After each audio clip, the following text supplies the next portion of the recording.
What is the most elaborate lie you have ever told? Shared this many times. Seems that people get a kick out of it every time.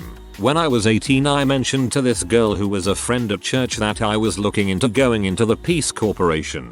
I really was, but had no immediate plans whatsoever. A few days later the pastor came up to me and said how cool it was what I was doing. I had no idea what he was talking about, but I took the kind words and went on my way. Over the next few weeks a few other people said the same thing.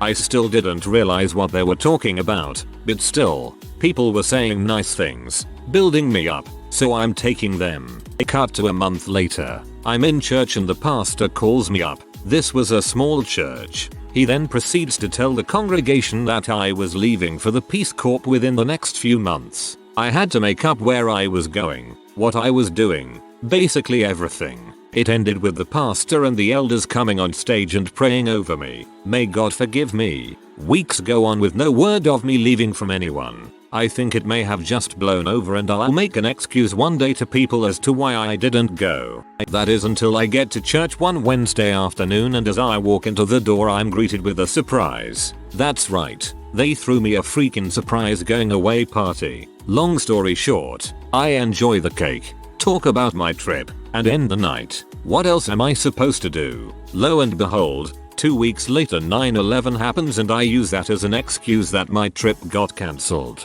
You know, terrorism and all, 9/11 sucked, but it really saved my butt. You dodged a bullet there. I didn't intentionally lie, but I am currently too deep in a lie to come clean. My youngest son is biracial. My wife and I are both white. I take my son to a black barbershop to get his cut. They do a much better job of cutting his hair than our local place and I enjoy going there as well. Anyway, one of the barbers there casually said something like, "Well, you would know since you're married to a black woman." Rather than correct him, I just laughed and nodded. I should have just explained the situation and mentioned that my son was adopted, but I didn't. They have made references to me having a black wife a few times now and I don't know how to correct them without it coming off as weird. My son is just under 2, so he won't say anything yet, but he may in the future. Might have to find a new barber. You're in too deep, man, and a good barber is hard to find. You're going to have to get a new wife, a black one. Oh, my best friend and I had a falling out over trivial adolescent BS when I was a teen. So this is what I did. We had the same internet provider so I called them up and asked to talk to an agent about security, illegal downloads, pornography, what happens if I accidentally download it, etc. and asked for a reference number. I then scanned one of their letters, changed the text to say something along the lines of "We have detected illicit downloads, the reference number of the phone call I made and fill path to his P folder on the family computer." I then printed out the letter, printed the appropriate logos onto a blank envelope, my friend's mother's name and address, went to the post office, said this was placed in my PO box by mistake, and voila, my friend got banned from the PC for at least a year, I think. Pure evil. Post to our pity revenge please. I was an 18-year-old salon assistant and really wanted the night off of work. So I went into the basement of the salon and pretended to fall down the stairs when I was alone. I did a weak little stumble and then sat on the dirty floor to mess up my pants. Put some Visine in my eyes to simulate tears and then limped in claiming I had a sprained ankle and had to go home. Totally worked too, until a co-worker saw me on the dance floor of a nightclub that night. We had a decorative wicker piece of furniture in our house growing up. It was my mother's and was not sturdy or used for anything other than decoration.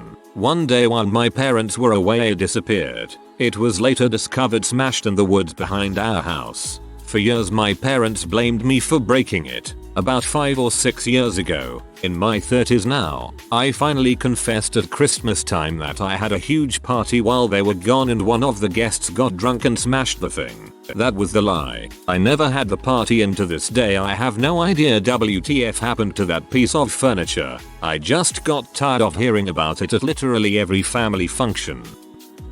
In the last 2 weeks, I've convinced everyone at my workplace that I was born without a sense of smell. Just as a little experiment. I work in a supermarket and just last night we had some off-dog food that stunk. but because everyone thought I didn't have a sense of smell they made me go take it out the back. I picked it up and tried my very best not to show any emotion, but in reality I wanted to cry because of how bad it smelled.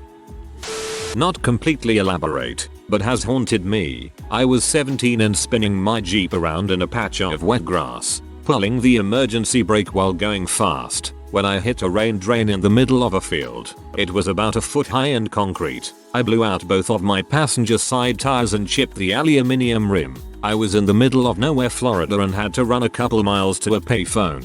This was before cell phones were common. I worked myself up into a frenzy before dialing my home. My dad answered and I said I fell asleep at the wheel. He totally bought it, picked me up, and I never was in trouble. He was really supportive and amazing. At the time I felt a bit guilty. It wasn't until a year and a half later when he died that I felt way worse. He had written out a things I remember about my son letter. It recounted his fondest memories throughout my existence. He updated it when he got the terminal diagnosis to include the 90 that his man of a son wasn't too old to need his father's help.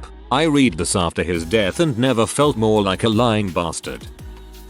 For fun, I once told a kid in school that my family owned the Liberty Bell, because he actually seemed like he might buy it. I kept making up details. They needed money in World War II, and so they sold off shares in various things, and my grandfather bought a bunch. We actually own 51% of it, and now when people pay 50 cents to see it, we get a quarter. True story. It's free to see the Liberty Bell. In high school, my Spanish 3 final was an interview. I was to talk to a person who was raised in a Spanish-speaking country and talk to them in Spanish about their experiences here in America. To give context for why I did this, you should know that I have very bad social anxiety, and at this time in my life I don't think I was on meds for it yet. So since I really don't want to have an hour-long conversation with someone I don't know and visibly start freaking out when I need to have a break from talking to this person, I have to, LOL, completely fake my final project. At this time I remember watching a Draw My Life of a YouTuber I watch who is from El Salvador. Perfect. He doxed himself, I thought. So I fill out the worksheet questions about him with the information I saw and the interview questions with generic crap as well as some of the things he talked about in the video. Next was the hard part. He had to fill out a worksheet, in Spanish, about how well I did. Knowing teachers can read handwriting, and this guy I'm interviewing moved to America when he was 7. I fill out his part of the paper with my left hand and said sorry for the not so perfect Spanish, and that he mainly uses English in his daily life. My lie was a success. The teacher was never suspicious, and I never had to take a foreign language class ever again. Note, sorry for the probably bad formatting. I'm on mobile. Brilliant. The left-handed sorry for bad Spanish was great. I know a lot of non-native English speakers usually say sorry for bad English, so this was very good.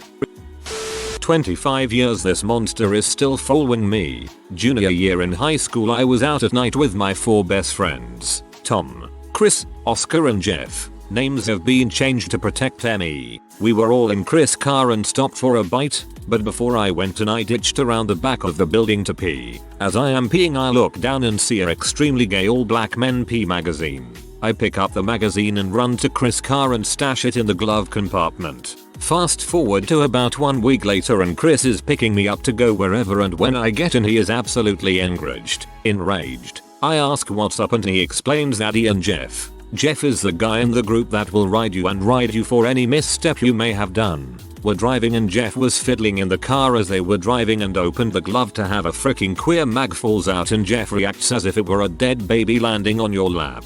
All the justified denials Chris is throwing at Jeff are falling on deaf ears as Jeff now has found this damning evidence and there is no changing his mind. I had really forgotten what I had done and immediately went into man, that's messed up. Who the heck would do that? There is no way I can tell Chris, red-headed Scottish temper, as 1. He will literally whip my butt, and 2. He will do it again. So this is now the news in the group and is spreading throughout the social circles in school. Chris has now turned into a CSI investigator and was literally retracing everyone's steps in and round that time frame. But he was never really connecting me. I was in fairness also giving him false leads and fake whodunits just enough that they were feasible suspects. This has and will be Chris' greatest scandal, as it is still talked about at least twice a year. Just brought up in front of wives at our 25th reunion. Yikes. Chris has sworn that he will show no mercy on the culprit. One night in a drunken stupor came within a millimeter of spilling the beans, but in a moment of clarity I went back to my original theory that it was Tom. Tom needs to pay for this crime, and sooner or later I am going to find the evidence for Chris. Now I know how DB Cooper or the Zodiac Killer must feel with constant over-the-shoulder lifestyle. Pray for me or Tom, whoever gets it first. Go find another gay black dude's magazine, and during the next event where everyone is attending, stash it in his car. Let the cycle begin again. My girlfriend is laboring under the misapprehension that I'm a normal functioning member of the human race. So probably that. Greeting fellow humans. I too am a normal functioning member of the robot human race. I got a new job last year and I really needed Halloween weekend off in order to go to a music festival. I told them that every year, the family goes to Mexico to celebrate Dia de los Muertos. They gave me the time off, but when I came back to work, they asked to see photos. A good thing the music festival was located in a very rural area, so I showed them actual photos from the music festival and they thought it was all in Mexico. All my managers were American, so they really had no idea what in the heck I was talking about.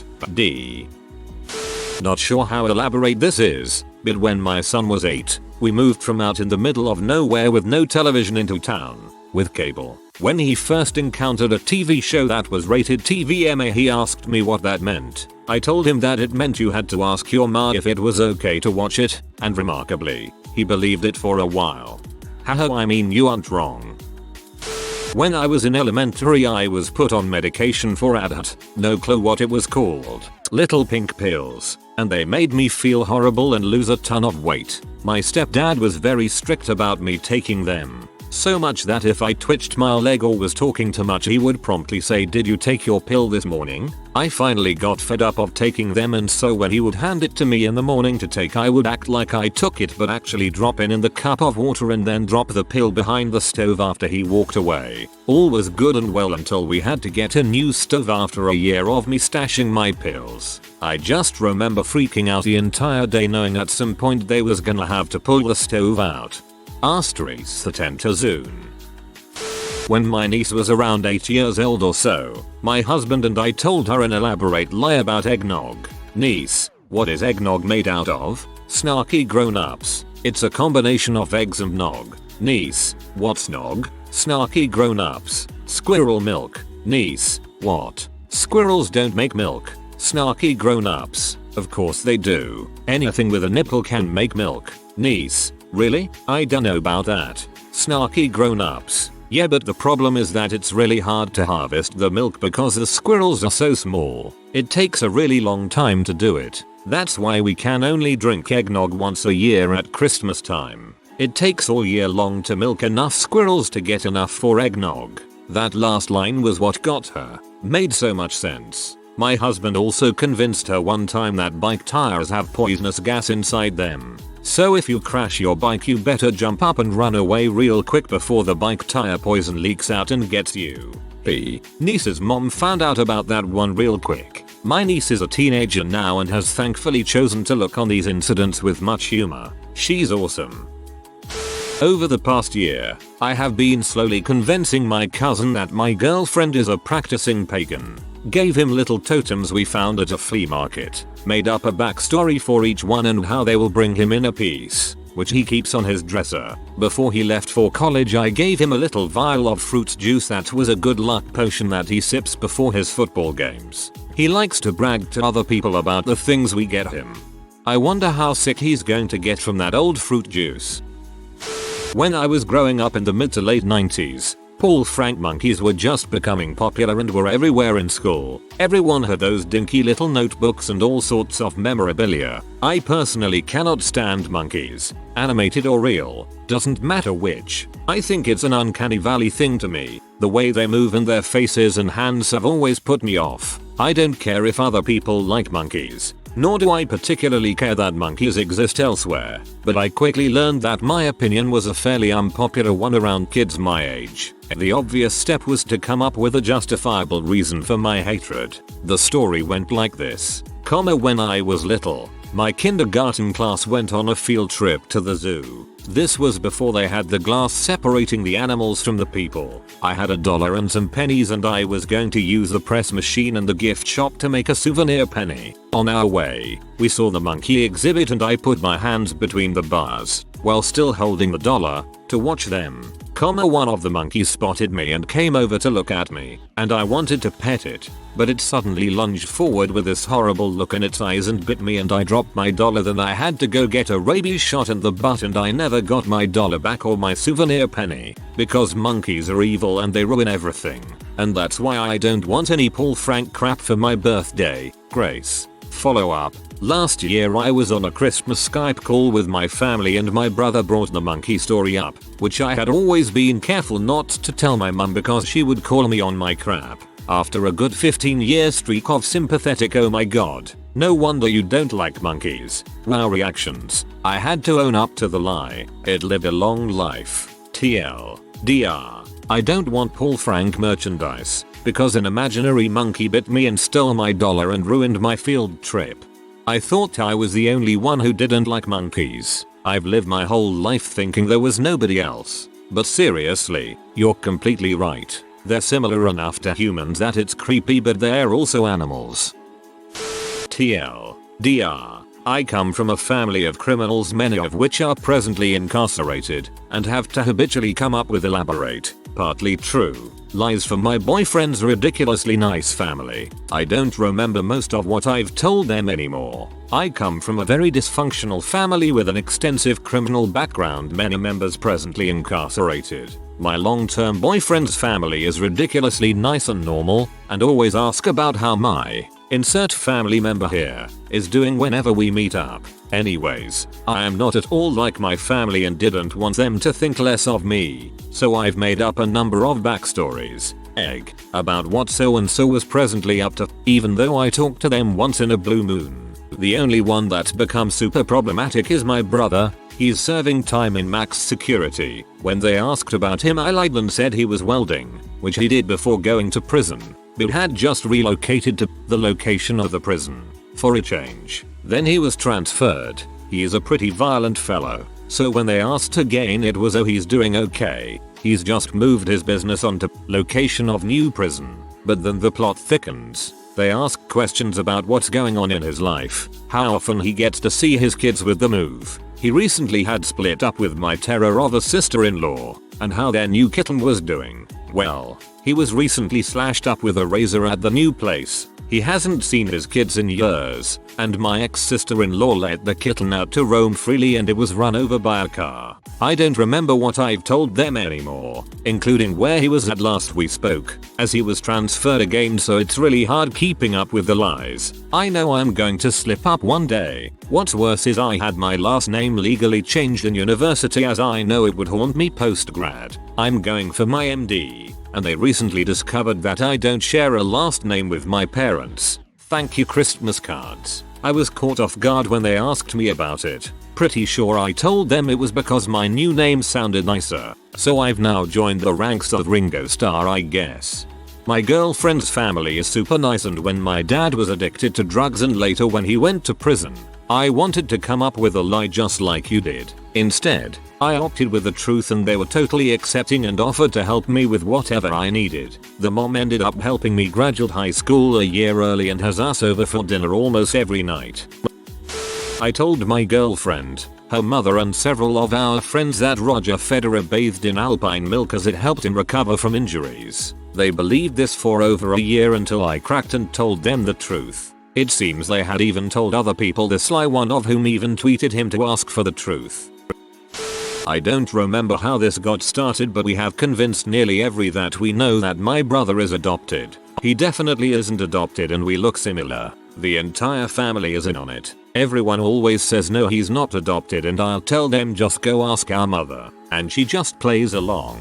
It got to the point where when he switched from middle school to high school everyone in his class just believed it, and after a while the entire school just accepted it. It was a small high school. Everybody knew everybody else, but it gets better. It has gone so far that some of our extended family now believes that he is adopted. My aunt was at his birth but we convinced her that he is adopted. That I'm confident, outgoing and care about a lot of things. I don't. Given the chance, I'd rather build a cave and read books all day. Be yourself. Free yourself. Build that cave. I was going away with my friends by a train 2 summers ago. In our country it's pretty common that railway stations have an old train wagon on display outside. So when I saw it I started this joke with my friend how my father, his father and his father all used to drive trains. Now, she knew I was kidding and she went along with it, acting all surprised and asking me all these questions about trains. But this old man that was sitting behind us overheard and all excitingly started telling how he used to drive trains and all that. I still went along with it because I found it funny, but the enthusiasm that man had about trains was really adorable. In 2nd grade my mom and I moved from one state to another. I would send letters to my old classmates and they would write me back. I told them that my dad, a rancher, had bought me a horse. I don't remember what I named this fictional horse, but I sent multiple letters with drawings of me riding the horse. One day, I don't know why, but I felt really guilty about it and broke down and told my mom that I had been lying to my old classmates. She had no idea I had invented a pet horse and I think she was just amused. I don't remember being punished for it. My brother works at a restaurant with high tourist traffic in Orlando. He likes to tell all the customers he's from Arlen, Texas. Arlen is an amalgamation of Richardson and Garland. Have briefly lived in both. I can say they should just drop the G already. Tagged B on the side of our own house at age 8. With a can of spray paint I found lying around. I denied knowing anything about it at the time and my father eventually came to the loose conclusion it was one of the neighborhood kids. I held on to that lie for at least 10 years and finally told my dad a month or 2 ago. The paint is too faded to be legible by now, but it just makes me smile whenever I walk past that particular wall. I break into Tiffany's at midnight. Do I go for the vault? No, I go for the chandelier. It's priceless. As I'm taking it down, a woman catches me. She tells me to stop. It's her father's business. She's Tiffany. I say no. We make love all night. In the morning the cops come and I escape in one of their uniforms. I tell her to meet me in Mexico but I go to Canada. I don't trust her. Besides, I like the cold. 30 years later, I get a postcard. I have a son and he's the chief of police. This is where the story gets interesting. I tell Tiffany to meet me in Paris, by the Trocadero. She's been waiting for me all these years. She's never taken another lover. I don't care. I don't show up. I go to Berlin. That's where I stashed the chandelier. I had someone tell me a 10-minute story of how they didn't speak a word of anything until 3rd grade but learned read and write before that. In 3rd grade this person walked up in front of the class and said I am now competently speaking the English language. This was told to me seriously and with a straight face as if it actually happened. When I was about 11 I lied to my family and friends and then the police and the school that some psycho had tried to get me into his car. I got such a buzz from it that I lied that he'd waited for me on my evening paper round and swung at me with a knife or screwdriver. I ended up having cops tail me on the round once or twice. I had to go class to class in school to tell the story to make sure the other kids were vigilant for the made-up child catcher. I must have frightened the wits out of my poor parents. I've never come clean about it. 30 years later. I convinced my co-workers I had a biological African American sister and it was because both my mother and father had African American heritage even though we are all pretty white. I made up a whole bit about how it was a recessive gene and that she just happened to be dark skinned. My real sister is white as snow so I convinced a friend from college to take a few brother-sister photos including one in my high school graduation robes to really sell it. Well, my dad decided to come into the store where I worked and one of my co-workers immediately asked him about it, demanding to know if she was adopted. My dad looked at me and knew what I had done and decided to roll with it for me and began berating my co-worker ruthlessly and got the manager involved and ended up leaving with a shotgun for 50% off. Right now I am helping clean out my friend's apartment. She got evicted and has to move to another state. Her apartment is a mess and 3/4 of the stuff and they has to go to Goodwill or the trash. 2 other friends and I are packing, sorting, and throwing stuff out. Occasionally my friend calls to ask where such and such an object is. We managed to pack all the valuables and sentimental stuff but most everything else is gone. If she asks about something that we've tossed or given away we all pretend like we haven't seen it. It may be cruel but she doesn't have a lot of options and this is for her own good as her apartment looks like one of those places off of Hoarders. You're being a good friend. Back in the day when I was a young and foolish lad, my girlfriend and I wanted some uninterrupted alone time, but I was heading out of state for the start of the fall semester soon. So we came up with a story that I was leaving on a Thursday afternoon to avoid the crush of traffic that would occur with all the kids moving into the dorms over the weekend. In reality, we booked a local motel room from Thursday to Sunday morning. I was going to actually leave after our fun time but call my parents Thursday night saying I had arrived at school safely. So the time came and I called them and told them I was there and safe and sound checked into my room. Which in some way was a truth, but not the truth. My girlfriend and I then proceeded to have an interesting couple of days to our own. Sunday afternoon came and as planned, I departed for school from the motel. What was not planned was the fact that my car decided to break down about halfway there. I was stuck in the middle of the next state over about 4 hours from my destination, and about 4 hours from home. It was quite the awkward phone call I had to make home. My dad had to take his truck and rent a tow bar to get my car down to a garage that was near the dorms. We rode in silence for about 2.5 hours until we stopped at a rest area for gas and food. When we were walking back to the truck, he stopped and turned to me to say, "I have no idea how you thought you could get away with this little escapade of yours considering how poorly maintained your car is. I just want you to know that I am more disappointed in you for that than the fact that you lied to us about when you were leaving and the whole motel thing. But for 3 quarts of oil you would have gotten away with it." He then proceeded to beat the living crap out of me with a set of jumper cables right there in the parking lot. Ever since that day, I have always kept the fluids in my cars topped up and checked regularly. Yes, he's back, freaking awesome champ. First to spot a Urajersiman 010 in the wild. If you are new to the channel, you can subscribe. I publish new videos every day. Until then, check another video.